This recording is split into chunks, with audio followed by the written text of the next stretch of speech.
Welcome to another episode of Win TV. I'm your host, Denise Rollard Barnes, bringing you news that matters. If you're watching on Facebook, go ahead and hit share so your friends can see the broadcast. And if you're watching on Twitter, be sure to follow us. And if you're a TikTok user, follow us there too. And be sure to subscribe to our YouTube channel at Washington Informer TV. I hope you picked up your copy of the Washington Informer. You know, I always like to show you what this week's paper looks like. It's available on newsstands now. So go out and get a copy, hopefully, because we got some great information in here for you this week, as we always strive to do. And you know, you can read the paper online at www.washingtoninformer.com. This week's issue also includes our MLK special issue. It's on the inside, and Chevy's trying to flip through pages now to find it. But yeah, pick up. I think you'll enjoy the issue that we do. There it is. There it is. And so, yeah, it's a beautiful cover, and we'll be talking with the editor of our special issues section, Dr. Chantella Sherman, who put this together for us this week. So some great information in there, and we certainly do hope that you'll read, that you'll subscribe. You know, you can subscribe online as well. So pick up a copy. There's a, what do you call those things? A little, what do you call that thing? It's something, anyway, you know, you put your camera up on it. I'm getting confused about a QR code. Thank you, Chevy. There's a QR code. You can put your camera on, and it should take you right to where you can subscribe and get the paper delivered to you online, or else just go to the website and you can pick it up. It'll show you how to subscribe online as well. So we want you as a part of the Washington Informer family, and that's certainly one way of doing that. You know, we celebrated on Monday, January 17th, the life of Reverend Dr. Martin Luther King. And in Ward 8, we did that with so many events, including a peace walk in March for voting rights.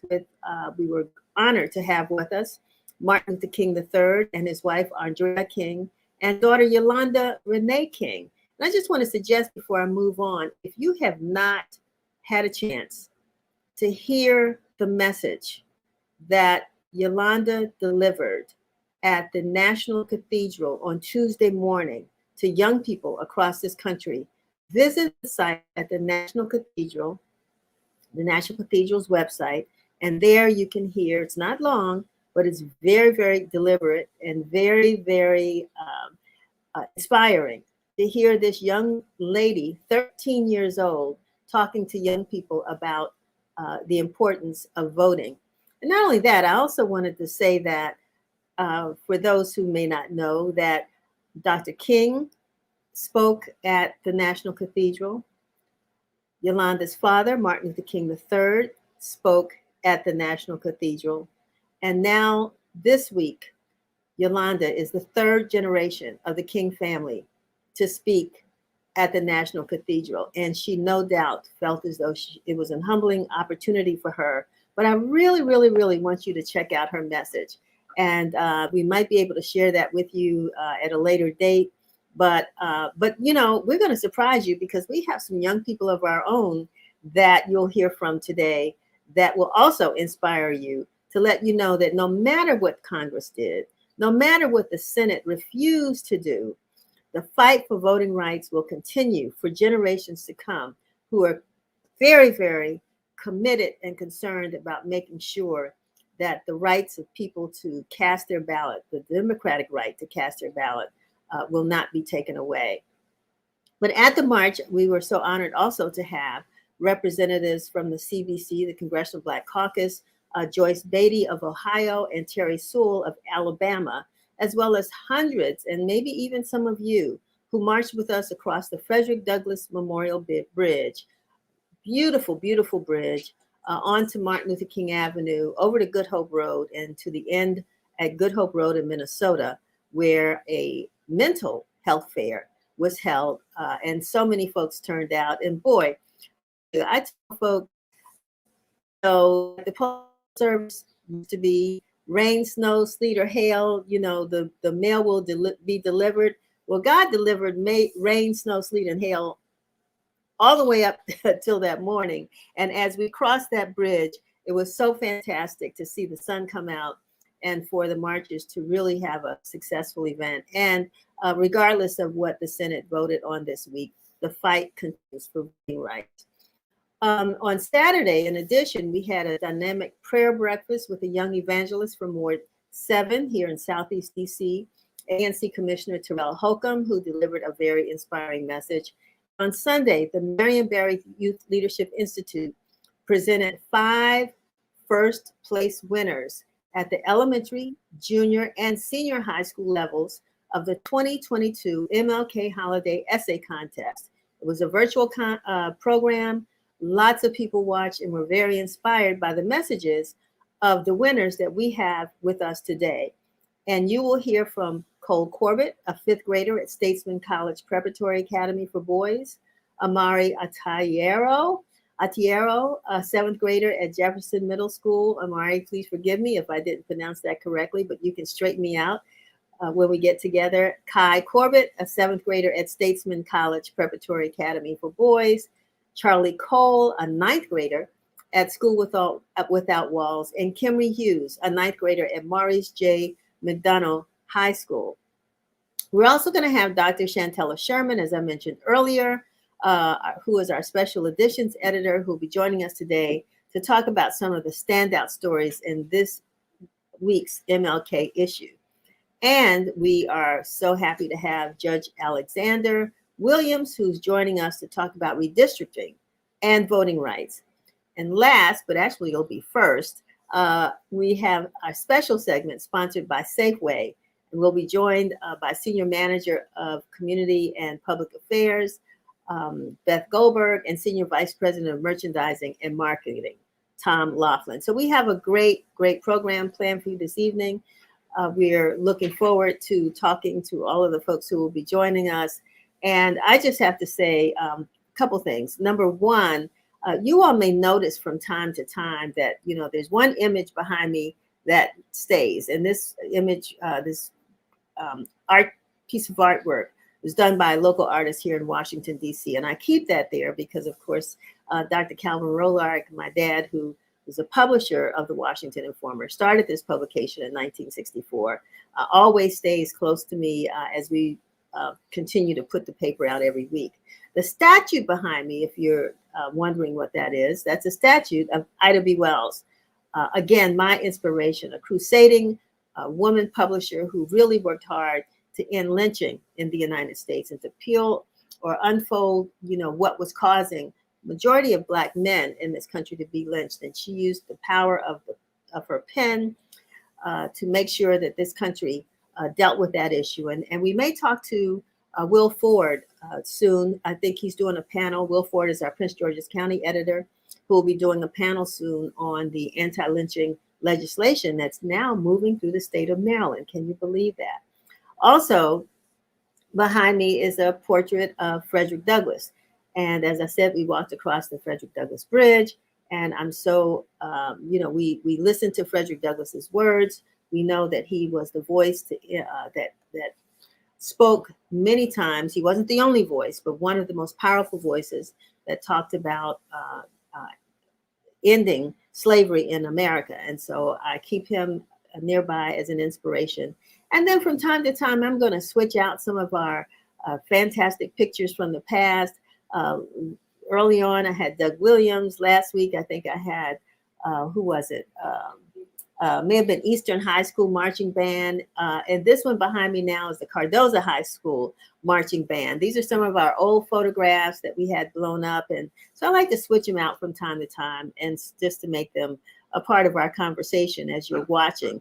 And we joked not too long ago because we have come so far, right, Chevry and Angel, who is our, I'm calling her our assistant producer as well, who when we talk about digital broadcasting, which is what we're doing now, and the use of technology, which we all know has just consumed our lives, but we have to look back from time to time at some of those things that we used to use that we don't use anymore, but bring back fond memories, including, see, I'll move this way, the crank pencil sharpener. behind my head. And so, no, we don't use it anymore. We could if we needed it, but it just reminds us of how far we've come. And I don't mind having that as a part of our set.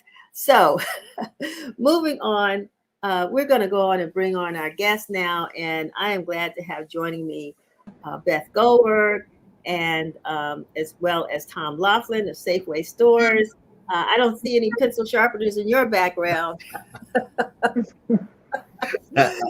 But I'm sure that, Tom, especially you, in those stores, you're probably thinking of, are we still using these? We still sell them. Absolutely. Exactly. Well, thank you so very much for joining us today. And it's been a tough time, but one of the things that has kept us going through this whole COVID season is food. Some of us have had too much. Some of us, just if it weren't for going to the grocery store, we wouldn't be going anywhere. And so Safeway, which is in almost every community throughout the region, has certainly had its doors open, and we appreciate that. So you got some big events you're planning for. I know people are gearing up for that great big special football game. We're going to talk a little bit about that, as well as Valentine's Day and all the work that you all are doing here in the community. So Beth, I'll start with you. Sure. Hi there. How's it going? Good. It's good to see you as always. Likewise.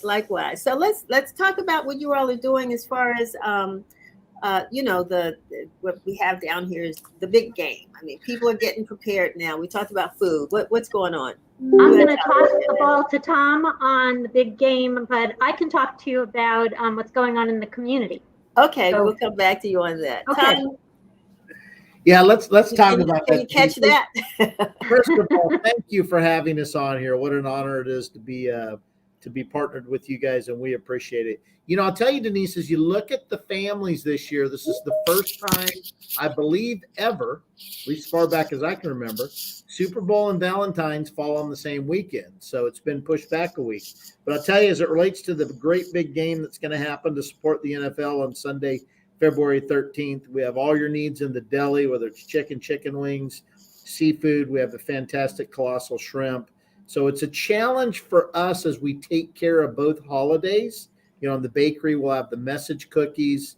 Meat department, we have the steak, the sausages. So we have you covered across the board. But typically, we don't get two big holidays falling on the same week. So for us, the challenge is and we have a plan. We have a great plan. The team's put a lot of work into that. And I'll tell you, you talk about the team. I'm so proud of our employees. They're our real heroes. Yes. Day out in the stores, doing everything they can to stay open, stay healthy, take care of our customers. But they helped us put together a plan to take care of both holidays so we can take care of the customer that wants the flowers and the customer that wants the hot wings to support the game. We'll have it all covered, whether it's the chocolate covered strawberries in the produce department. We're ready to meet all those needs, and we're very excited about that. When you have these holidays or these occasions, Tom, folks walk into a store and you put people in the spirit, right? You give them sort of not only the food and the other items, but you give them an experience, So sometimes you haven't figured out what you're going to do either for Valentine's Day or whatever the occasion may be, the football game.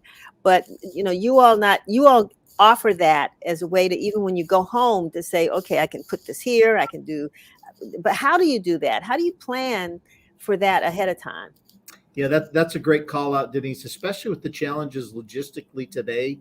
So we're ordering the product that we can get into our stores early, and we call it unzipping the roof, especially in our back rooms. And then we have a very detailed plan to make sure that we have the freshest quality of product available the day, when everybody needs it. So whether it's the flowers, because the clock's ticking on those, that's a live and breathing plant. So whether it's the flowers, or whether it's the chicken wings in the meat department, it's a very detailed plan. And to your point, we really try to make that come to life. When you walk into our stores this year, you're going to see Valentine as you walk in. It's a big, very, very, very big holiday. It's the second biggest floral holiday, only to Mother's Day, taking care of our loved ones, of the year. But then you're going to see the other big football game type items, the guacamole, the bean dips, etc. The salad trays to take care of the party needs and the beer wine items as you go through our stores too. So, and we try to do it so the store's not clogged up, but the customer has a pleasant shopping experience. But those are challenges we deal with all the time. And again, we're very fortunate. It's all about our people, and they're the real heroes in our store that get it done day in and day out. Are there, I know Safeway also offers sort of meal prep and meal planning and all of that. Are there, is there a place to go to get tips on if you wanted to make your own bean dip or what have you? Does Safeway offer anything like that? We do. You go on our Safeway for You website, Mm-hmm. and you can get all the recipe needs that you need. And then also don't forget, we also offer home delivery. And then in the floral department, we also offer FTD or home delivery through our own Just For You program or Home Pass program that's available right on your phone. So absolutely. Wow, that's fantastic because everybody has these quick needs, last minute needs, and that's the other question as far as last minute. Here it is, and I know a lot of folks do that on Valentine's Day. It's like the day before, and they're now figuring out, oh my goodness, I forgot the flowers. How close to the deadline, or what is a deadline for ordering? Let's say if you wanted to order flowers. Well, if you want to order flowers, you can order right up to that day. Whether it's if you want to order something fresh that day, you can order it that day because we have in-store florists. Now they're going to be very busy that day, so I'd recommend you do it in the morning. And then in our stores, we also have our in-store butchers. So for the big football game, they can cut the tenderloin, the steak, whatever you need. We still have butchers in our stores that can get you whatever you need. Wow, that's fantastic. Well, thank you, because I know folks who will be running around trying to get both on that day before. Beth, I also want to talk to you about what Safeway's been doing in the community. I know that I've had the great pleasure of doing the back to school program that you've been doing and supporting local schools throughout the community, and now you have also the Kick Hunger campaign. Can we talk a little bit about both, actually, but especially Kick Hunger? So Safeway and Safeway Foundation, we have charitable programs throughout the year. In February, actually, we're going to be giving out a series of grants to community organizations that our employees have supported. Our employees make charitable donations through a payroll deduction program, and we have a program called We Care that allows them to make donations to organizations that they really care about. So we'll be announcing the list of grants for that in about a week and a half. Then March 1st through the 31st, through our major hunger relief initiative called Nourishing Neighbors, we are going to be presenting our 5th annual Kick Hunger campaign. It's amazing that we're already in our 5th year with this program. We've actually raised nearly $1.6 million with this campaign over the last 4 years. From March 1st to the 31st, customers and anyone who visits our stores can make donations at checkout to support the Capital Area Food Bank and the Maryland Food Bank. And it's just a terrific program that we've been doing each year. We're proud to call the Washington Informer one of our partners. We also partner in DC with the Washington football team, with ABC7, and with El Tiempo Latino newspaper. And then I want to give a shout out to our Baltimore area partners as well. We partner with the Baltimore Ravens, with WBAL TV, with 98 Rock, and WBAL News Radio. So we've got a really great roster of partners that work with us to promote the campaign, to get the word out, and to help us raise money. Beth, why is it that you all decided to create or get involved with this Kick Hunger campaign? What did you see in your stores that made you say, this is something we need to do? Well, it's something we see in the community, of course, and hunger is an issue throughout the DMV and throughout the United States, unfortunately. And Safeway, being a grocer and a food seller, it's our key initiative. It's our key cause that we support, and we put a lot of different resources behind the fight against hunger and hunger relief. But this campaign is probably our largest fundraiser of the year. We all are hearing news, and some are experiencing really the increasing cost of food, and a lot of people are. I mean, just simple things like apples and how is that in fact impacting you all, the stores? We know what's happening. I mean, we hear shoppers already talking about what they're seeing, but how are you all handling that on the grocery side? Tom, do you want to address Yeah, that? I'll absolutely take that. Denise, it's a great question. And I will tell you, it is a dynamic change daily. So whether it's the cost of goods that we get in from our consumer packaged good partners, how we manage it, and oftentimes, just simply getting the product so it's available to sell in our store. But it is a challenge that we're working through daily. At the end of the day, we sell food to our customers. It's what we do. And the team works very hard to balance that and balance, to making sure that we're priced right within our communities. And I know that you all do a lot to try to ensure that there's a diversity of products on your stand, on your shelves, that I mean, we can get all kinds of products, not only from the large producers of products, but also independent companies as well. But I'm wondering if you've seen where some of those smaller companies really have not been able to make it through this period, and if there's been any ways of helping them to try to keep your shelves stocked with their products. Yeah, we consider ourselves local. Mm-hmm. So the decisions for items are made in the markets that we compete in. So we have an office staff that supports the DC DMV, and so it's right here. So if a customer needs to set up an appointment with us, and certainly with technology, whether it's Teams or Ring or whichever process you use, those decisions are made locally within the markets we serve. So if they do have something, feel free to email myself or Beth, and she can get it to me, and that we'll make sure that we have the opportunity that those package companies can present their items. Wonderful. Yeah, I'm just concerned sometimes with the smaller companies and how we're all being impacted by what's going on today. If I'm sure they're struggling as well, but it's good that you've been able to maintain that. So I want to thank both of you all for joining us. I don't know if there's anything else you might want to share that's coming up besides the football game and Valentine's Day that we might need to look forward to beyond that time. Feel free to throw that in, or I will, let you go. If I could just say two things, and I'll turn it over to Beth. Sure. First, I want to give a big shout out to our employees. Yes. That help us every day and help take care of our customers every day. There's truly nobody more important than them. I'm just fortunate to be on here to be able to represent them. And Dees, I want to thank you and your team for the partnership that we've had over the years. And we look forward to continuing that partnership. So thank you. And when you say over the years, Tom, our newspaper's 57 years old.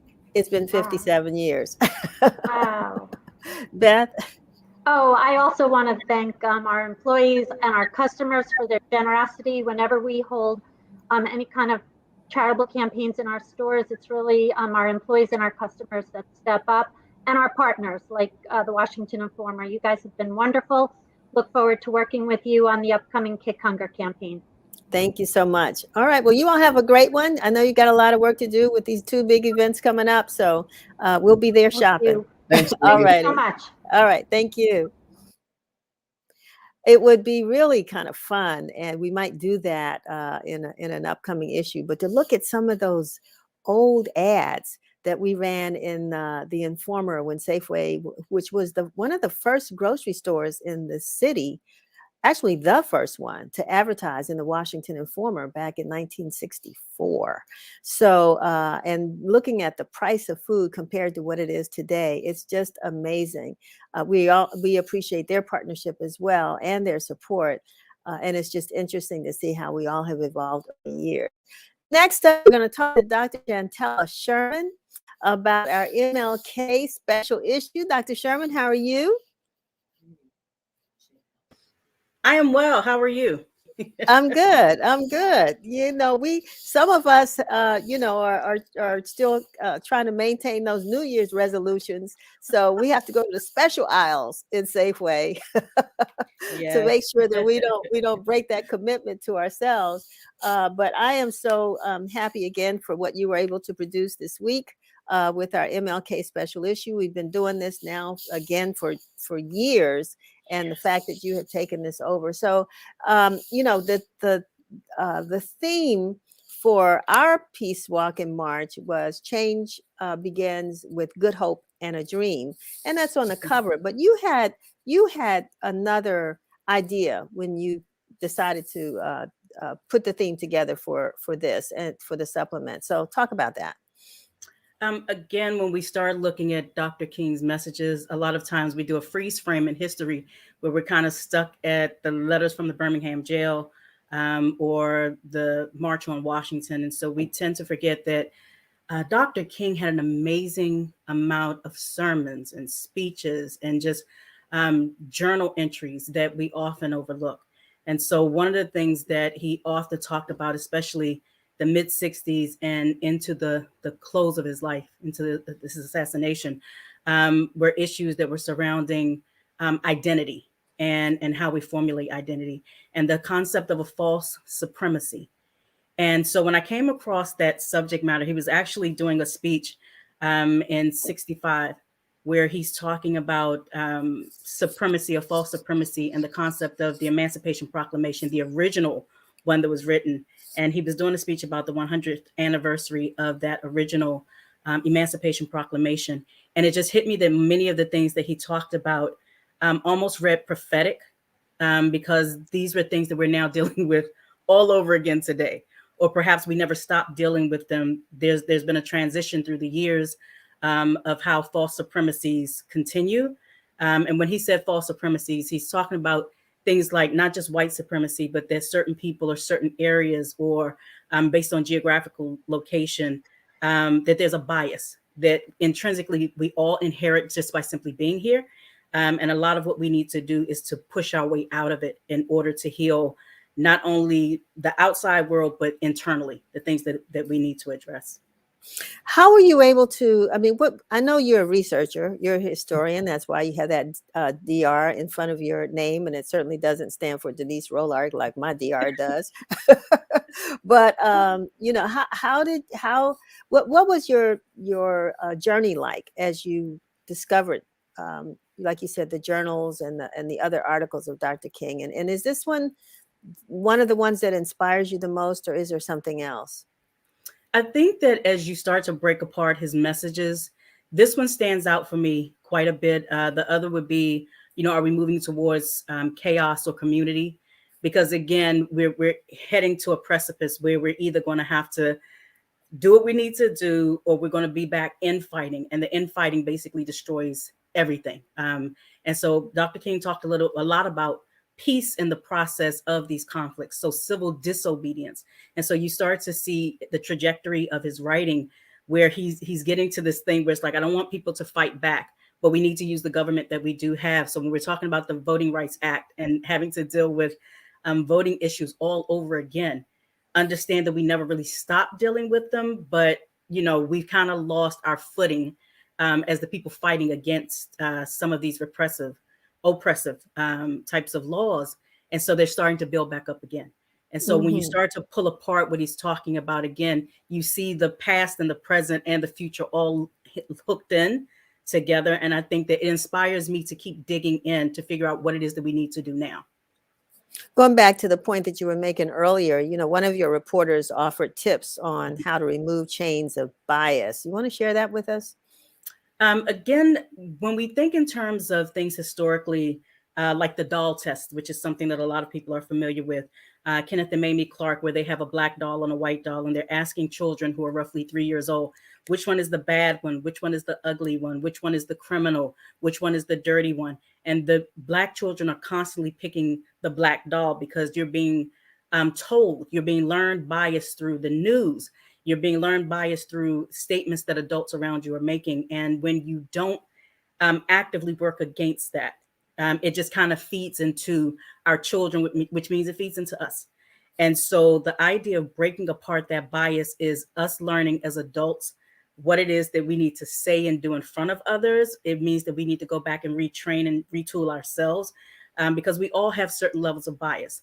It's understanding that we need to embrace our Black newspapers, our Black radio stations, our Black teachers, our Black communities as a whole, so that we're all on the same page to some extent, in ensuring that there is integrity in how we present racial issues, but also that, you know, we're steadfast and, you know, we're not only vibrant and brilliant, you know, we have the capacity and the capability.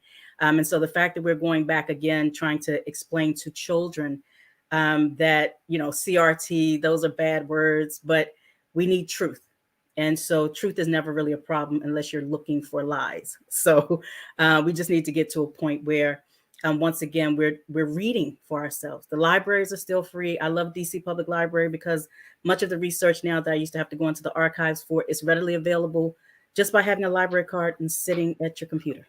Wow, that's amazing. And it's good to end kind of, well, we're not going to end yet, but, you know, to really talk about the inspiring things or the words we have to say to ourselves, you know, to keep from going into a deep funk about the situation that we find ourselves in. And that's one of the things I also liked about the issue that you did, because, you know, you dealt with the really heavy stuff, right, that we need to deal with and remind each other about and strengthen each other from as it relates to the message of Dr. King. But you also talked about the things that we have, you know, helped to get us through, and that's music. And you called it the key of change. I mean, songs, timeless songs. Share some of those with us that, you know, just. Well, the whole concept of this came about is one of the writers, Lindiwe Vilakazi, and I were talking about just different songs that are considered civil rights songs or human rights songs. And she is initially, her family's from South Africa. So we talked about the song Senzene Na, which is a South African, it is their answer to We Shall Overcome. And it's been around since the 1950s. And it's just one of those things that when you hear it, you know, it breaks you into tears. So we kept saying, what are the things that inspired us? It may have brought the tears, but it brought resolution. It made us feel like, you know, we need to fight on. And it is the song that's still played now and at funerals for folks. But basically is asking, you know, what did we do? Why are we being persecuted because of our skin? And so I thought it was amazing. But then we started looking at all of these thousands and thousands of songs over the years that have inspired people to go forward. And when you consider that in many instances, you have people facing dogs and fire hoses and all types of things, their lives were in danger. But these songs, the songs of which you heard first, even before you heard their footsteps. So it was something that was inspiring them. It was something that was fueling their spirits to go forward. And so we thought that we would pick some of the songs, and we had to try and narrow it down for space, but we want folks to go online, you know, once these are posted, and just add your songs to those. We love to have video clips of you, you know, talking about you being inspired by different songs that are helping you to get over, even in the midst of COVID, and you're stuck inside and folks are just kind of feeling out of sorts. These are the types of things that help us pull through. So I thought it was important that we add that to it. Yeah, well, I'm glad you did, because you certainly did. Just looking at the names, you know, Nina Simone, you know, I wish I knew now it would feel, wish I knew how it would feel to be free. And Marvin Gaye, What's Going On, and the Staple Singers, you know, Respect Yourself, and so many others that you have listed. It just sort of made me want to go try to create a playlist, which is what you're talking about, yes. Us doing online. So I just want to thank you again for, you know, producing this issue and coming up with some, I think, different ways of helping us to honor Dr. King and the people who helped and continue to help, you know, to keep civil rights at the forefront of American democracy. So I appreciate you. Thank you. All right. We'll talk soon. All right. All righty. You know, our young winners are here and they're in school. So I got to get them back to class. Sherry reminds me, they got to go. And so we certainly want to get on who are the winners of the Marion Barry Youth Leadership Institute essay contest that was produced by the Marion Barry Youth Leadership Alumni Association. And so you all had to write about the theme is voting the vehicle for effective change. And so I want to congratulate each one of you. And I'm going to start, let's see, who do I want to start with? I think I'll start with my brothers here, Kai and Cole. How are you all? Good. Great. Great, great, great. Tell me quickly, one, why did you decide to participate in the essay contest and, what you wrote about? We decided to participate in the voting contest to show people why we should vote and why it's important. Cole? Also because just so we can get the experience about it and teach people for generations to come about voting and how it can move us forward, but how it can also move us backwards. You all did some sensational essays, and I know people were listening and putting comments in the chat about how you overwhelmed them with your really thoughtful messages. Amari, let's go to you really quick. Where do you go to school? At Jefferson Middle School Academy. Okay, all right. If you back up a little bit, we can see your face because we're just seeing right now your nose and your lips. That's good. Mm-hmm. So why did you participate? I participated because my mom also wanted me to do this, so I know about history more and why voting is important to us all. So what did you learn while you were putting this together? I learned that voting is important because it helps us make a change through our lives. Mm-hmm. Mm-hmm. And how did you work on this? Did you have to do research? I mean, are you a writer? Do you like to write anyway? I would mostly draw. I prefer drawing more than writing. But okay. Yeah, I did have to do research on it to make sure that that I was actually correct about it and see if it was right or wrong. Wonderful. Okay, and it's good that your mom helped you. Mm-hmm. Okay, I know she did. Amari, have you finished? Amari, have you finished? Is that how it went? Yeah, pretty much. I can imagine. Charlie, how are you? I'm good. How are you? I'm great. I'm great. Now, what school do you go to? I go to schools at Walls High School. All right. And what grade? I'm in 9th grade. Fantastic. And I'm going to ask you the same question. Why did you decide to participate in the essay contest?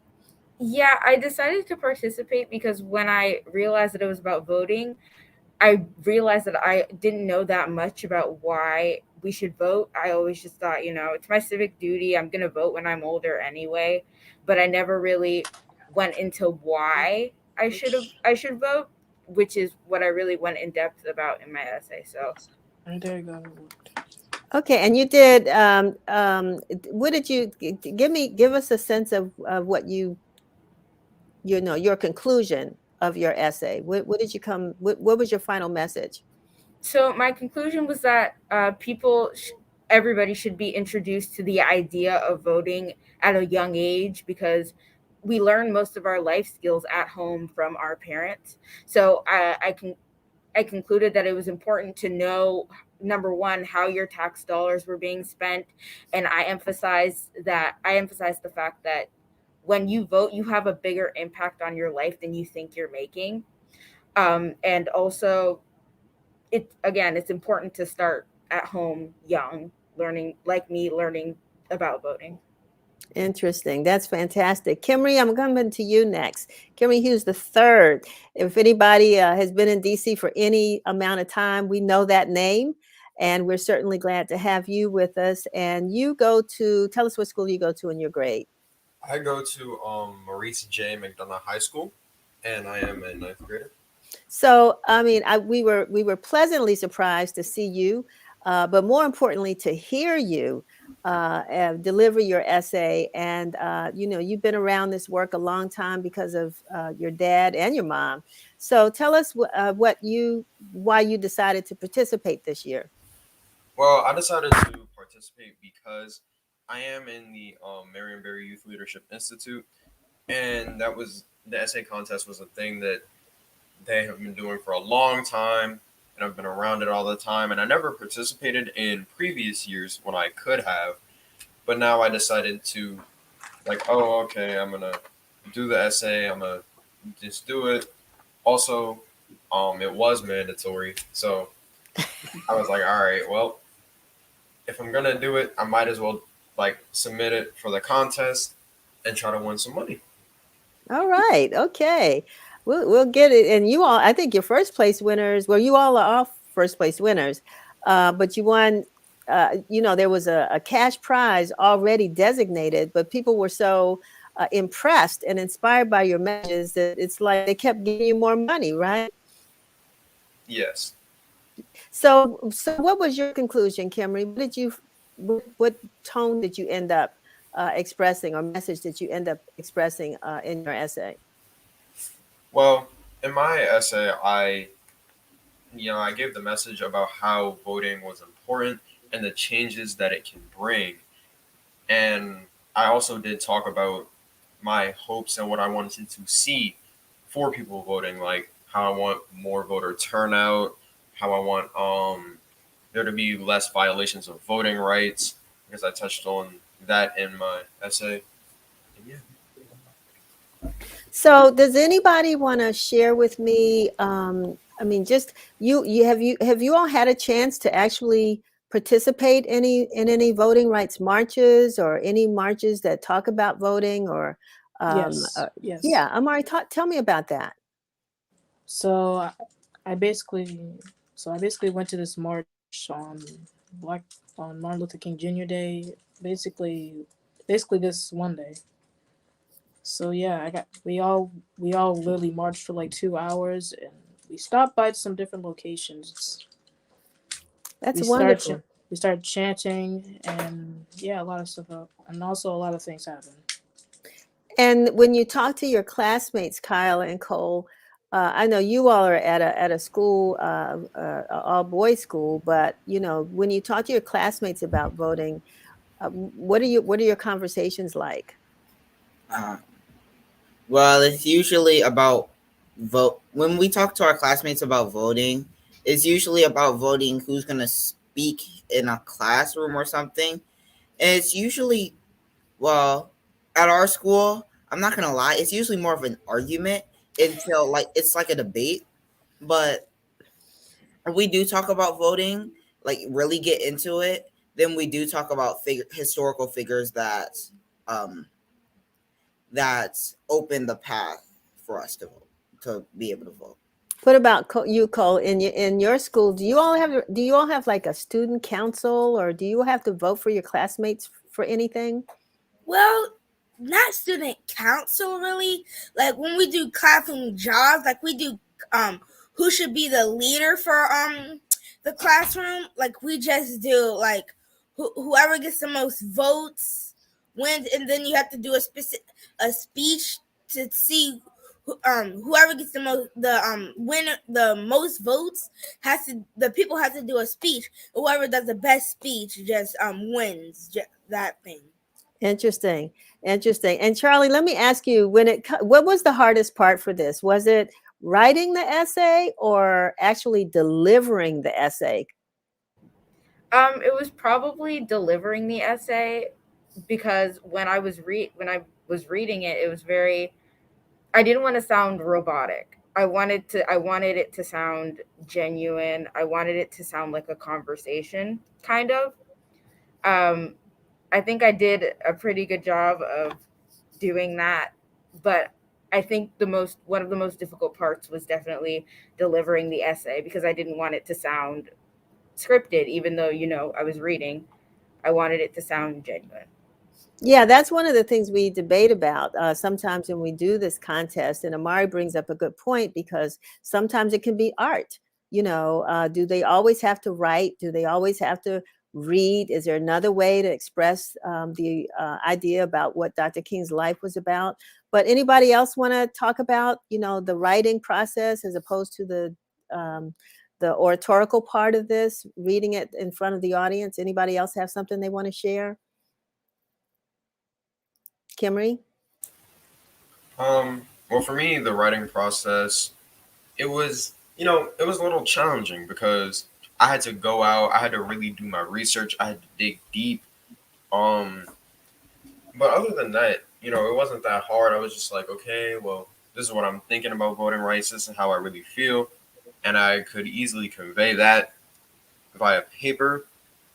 And in my presentation of my essay, like Charlie said, I also did not want it to sound like robotic and scripted. And so that's why, I had to really bring this emotion with me. I had to bring like this passion when I was reading my essay that, you know, would emphasize my points better. So I'm going to ask you all a tough question before I let you go, because I know you got to get back to class. But you did research. All of you talked about the research you did. I'm going to start with you, Amari, and make this question a little long so you can come up with an answer and everybody else can think about it. But of the research that you did, and we know we focused on Dr. King, but is there anybody else you learned about in writing this in writing your essays that sort of inspired you? Or if not, who does inspire you when it comes to just the issue of voting rights and civil rights? My parents, some of my friends at school, my teachers, my therapist, and also my friend Mr. Backles, that's actually right here. Oh, okay. All right. And how did he inspire you? I'm just curious. He inspired me by telling me why voting is important and why do we need to do it for our everyday lives. All right. Let's give him a hand clap for his support. Kai and Cole, how about you? Like one of the people who inspired me was actually Fannie Lou Hamer, because she got beat up, lost her job, and jailed for trying to register people to vote. All right, Cole. Kai? One of the people I learned a lot more about was Frederick Douglass. Of all the hardships he went through for a lot of stuff, whether fighting for slavery, voting, and yeah. Wonderful. Charlie? Definitely, like Amari said, my parents, my grandparents, all of the adults who vote in my life, because last voting season I began to listen. I really started listening, and I'd never heard my parents talk like that before. I heard them talk about voting and like who they're voting for, registering, and doing all of that, doing all of the stuff about voting, and I was just so interested. It was great. Wonderful. And Kimmy, I'm going to give you the last word. Yeah, the people that I learned a lot from about voting was mainly my father and mother, bringing me around all these political events and everything. Like, I remember back in, I think, 2019, there was this campaign for the ban of flavored e-cigarettes and vapes in Washington D.C. And when we actually went down to the Capitol building and watched them vote on the bill, and like we watched that go through, and I was like, wow, this is an amazing experience. And that's where I learned a lot about voting. Wow. You guys are fantastic. I mean, I'm so proud of you. And I want to hear more about you. We're going to be following you because I know we're going to hear more over the years. And I know Charlie and Cole are about to come out of school now. So, I know that you all are going to move on and possibly, who knows, end up being in politics yourself. So thank you so much for participating. Thank you so much for joining us today. And keep up the great work, okay? Thank you. Thank you. Thank you. Thank you very much. Okay, stay safe. Bye. All right, bye-bye. Well, I don't know about you all, but after this weekend, I just felt like we don't have anything to worry about. For those of us who've been out there, we followed in our ancestors' footsteps to make sure that we carried the baton, and these young folks are ready to continue to carry the baton. And I want to bring on Judge Alexander Williams, who I wanted to saved to last because, you've been so involved in the issue of voting and redistricting. What do you think about those young folks, Judge Williams? Well, it's so encouraging that we have the next generation that's really informed and ready to carry that torch. So I really appreciate just hearing them and understanding where they are. That was great. I thought so as well. Now I know you're native Washingtonian, graduate of, you said Roosevelt High School? Yeah, I'm a Rough Rider. Rough Rider. All right. But also, you taught, remember, didn't take classes, but remember you at Howard Law School when I was there. And you've had quite a career yourself. And maybe you could just tell us a little bit about that in addition to the AW Center at the University of Maryland. Yeah, thank you, Ms. Barnes. And just briefly, I'm a native Washingtonian and went to Howard, and I then came out, went to Prince George's County, which was good to me. And I ended up running for the state's attorney's office, became the first Black elected countywide to the state's attorney's office, with 2 terms, and then was nominated by President Clinton to serve on the federal bench, which I did for about 20 years. And I've been involved in a lot of things since I've left. But again, native Washingtonian, and remember your father so well. He had me on his radio programs many times. So I'm just grateful for what you've done with the Washington Informer and the legacy that you have continued on from your father. Well, I have folks like you to thank because you put that stamp on me. So you just like those young people, you keep us encouraged. So the AW Center at the University of Maryland, what is that? Yeah, it's a policy center that I created after I retired. It deals with social justice issues. I focus on challenges that the disadvantaged and underserved communities have. And as soon as I got out and started it, the University of Maryland then asked me to come and join their Department of African American Studies. And so we deal with social justice issues such as helping the reentry to remove barriers. We deal with young people and diversionary programs. Criminal justice reform, as you know, Ms. Barnes, is my passion. I taught criminal law and criminal procedure at Howard. So I've spoken about mandatory minimum sentences and other kinds of reforms that's necessary in the criminal justice arena. But that's what I do. That's my full-time job over there, and very, very satisfied with what we're doing in the area of social justice. So I know redistricting now is on your plate as well. And right here, I'm in DC and Ward 8. Our boundaries have expanded in certain areas. People are now trying to figure out how it's going to work, how to incorporate other parts of the city that weren't originally a part of a district, how that's going to work, the political landscape and all that. Talk to us about how what redistricting means and the impact that it has on communities. Yeah, redistricting is a process that takes place every 10 years once you've had a census. There's been population shifts. Some communities have lost, some have gained, and you want to make sure that the lines are equally allocated so that everybody's vote is the same. And so in the District of Columbia, as well as other counties and municipalities, they have to redistrict and redraw the lines, and all the states have to do it, all 50 states, based on the count from the Census Bureau that takes place every 10 years. Very contentious process. As you know, Ms. Bonds, in on the Hill, they fight like cats and dogs over almost every issue, and redistricting is such a very challenging issue all over the country, including in DC.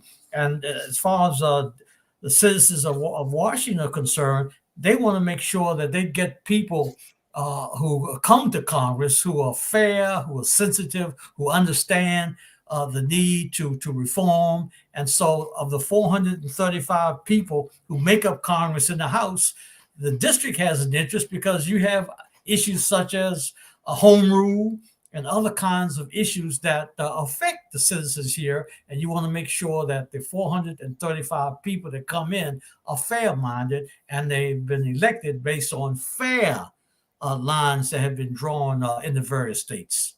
And how do they draw those lines, Judge Williams? Because, for example, and I keep looking locally, but this is a national conversation.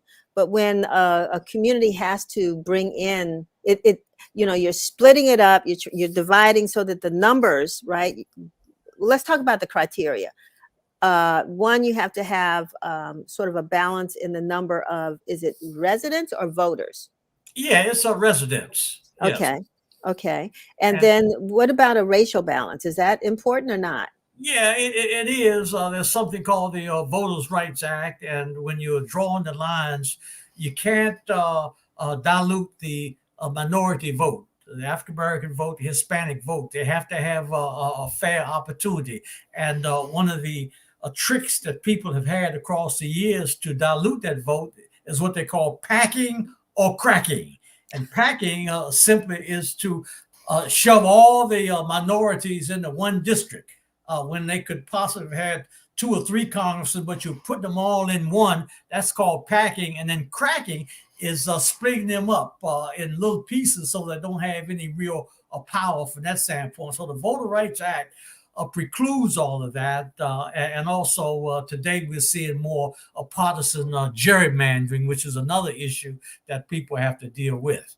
And so that means that, if you, we don't have that much of that issue here in the district because it's a predominantly Democratic city. But if there was more of a balance, how would gerrymandering sort of play itself out? Yeah. If obviously in the District of Columbia is heavily Democratic, you don't have a real competitive partisan system of Republicans and Democrats and independents. But in other states, it's more of a problem because the party that's in control tries to draw lines to entrench themselves and also to make sure that it's easy for their party to get votes and so forth.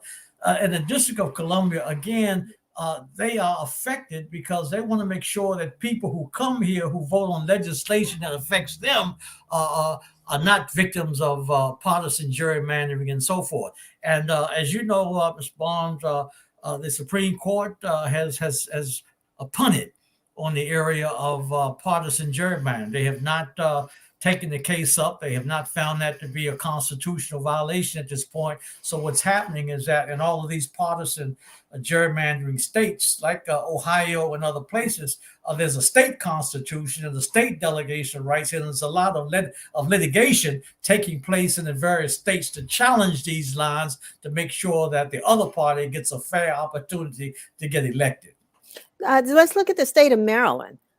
Because to me, I mean, right now you're looking at, a state. I'm not sure what the political breakdown is there, but I know you have a large Democratic area of Democrats in Prince George's County, possibly in Baltimore, the urban areas. You still have a Republican governor who's won more than one term. So how does it play out, or redistricting? How's it playing out in Maryland? Yeah, interesting. I'm glad you mentioned that. A governor appointed me as co-chair of the Redistricting Commission, the Maryland Citizens Redistricting Commission. So we just filed our report.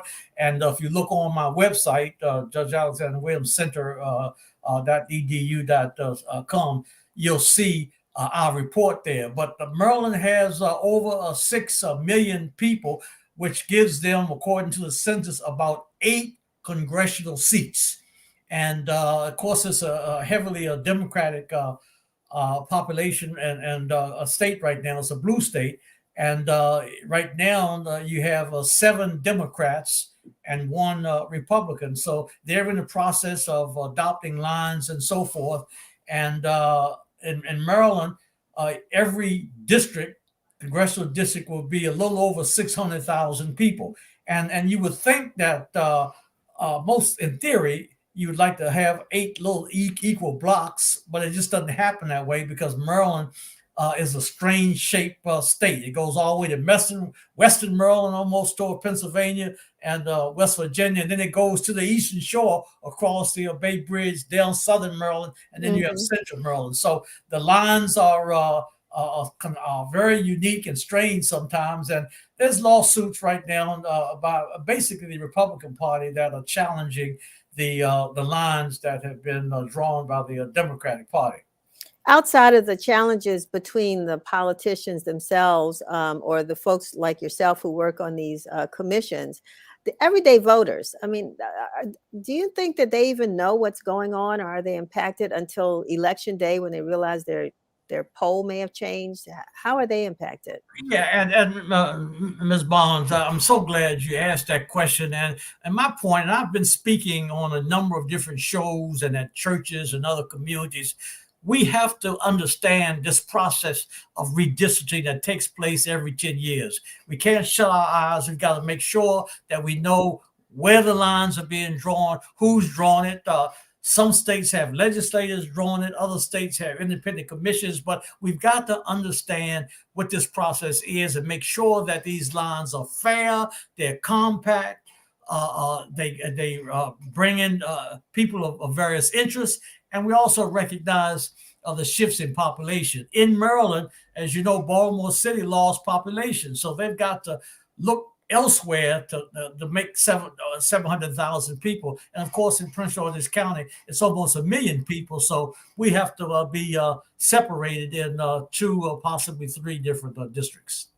Interesting.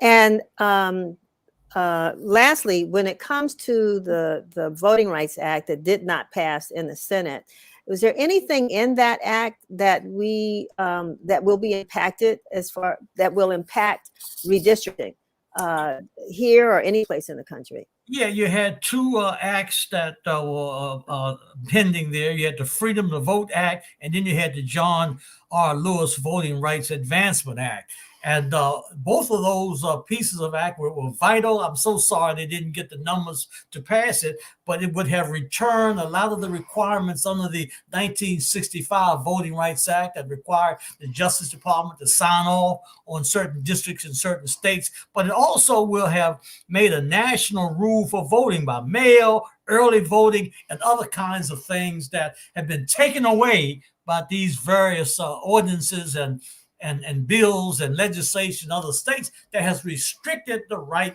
of people to vote. It's a dangerous thing, but unfortunately, neither bill passed, and we just have to hope that the Congress will keep fighting so that we can get the proper legislation.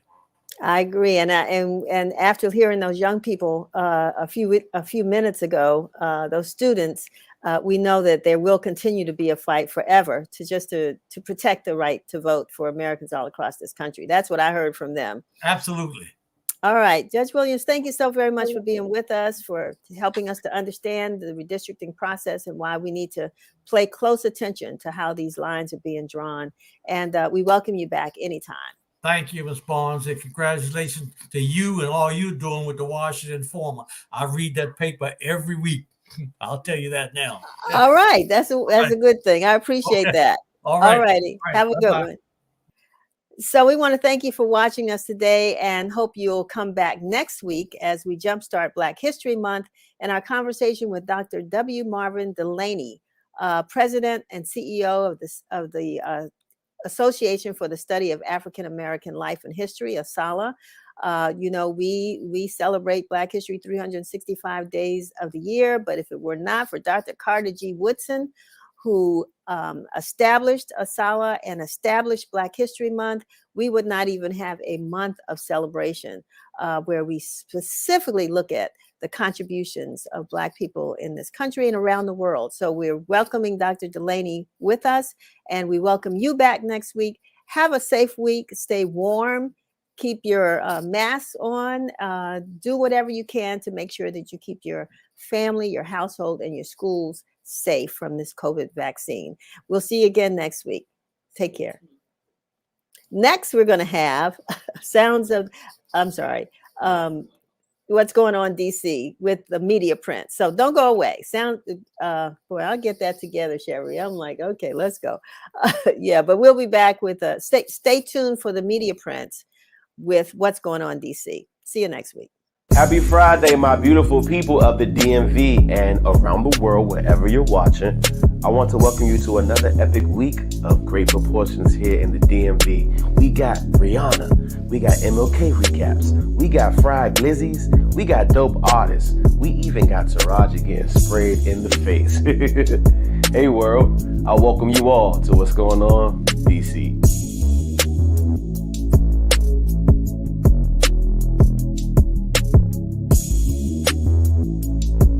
Let's start off with some dope photos of the Washington Informer's MLK March. Take a look.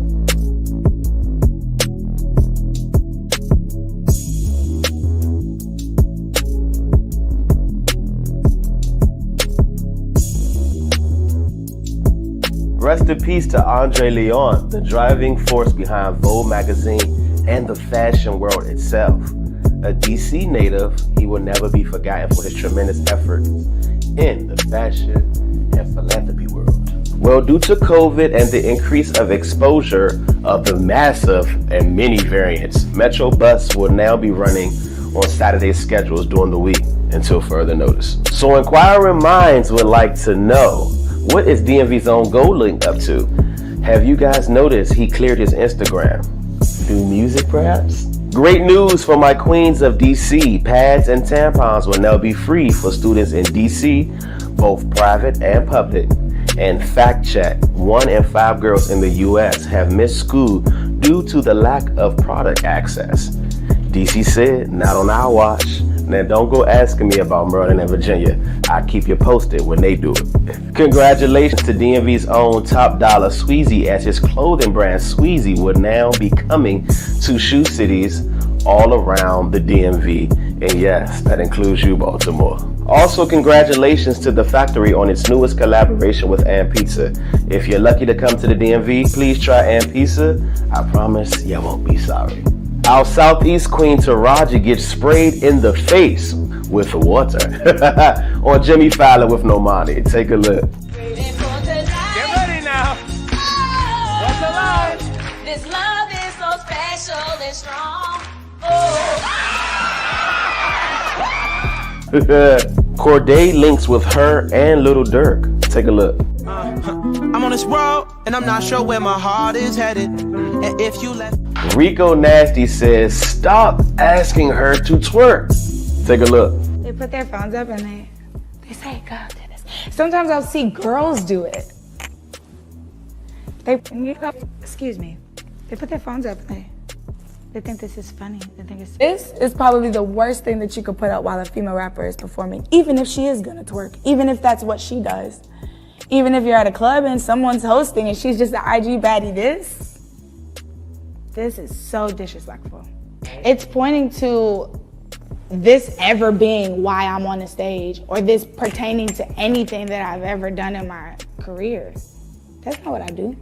You go on my Instagram right now. Do I have videos doing this? Rapper Vic Mensa gets arrested at Dulles Airport after getting caught with shrooms.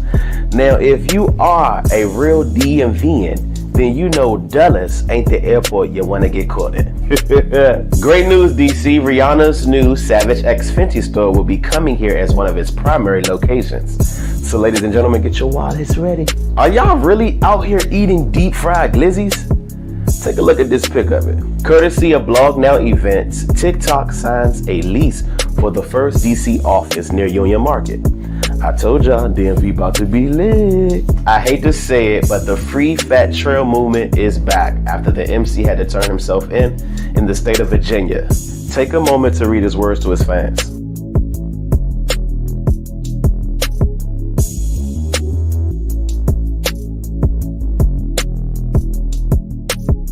Lastly, calling all DMV artists.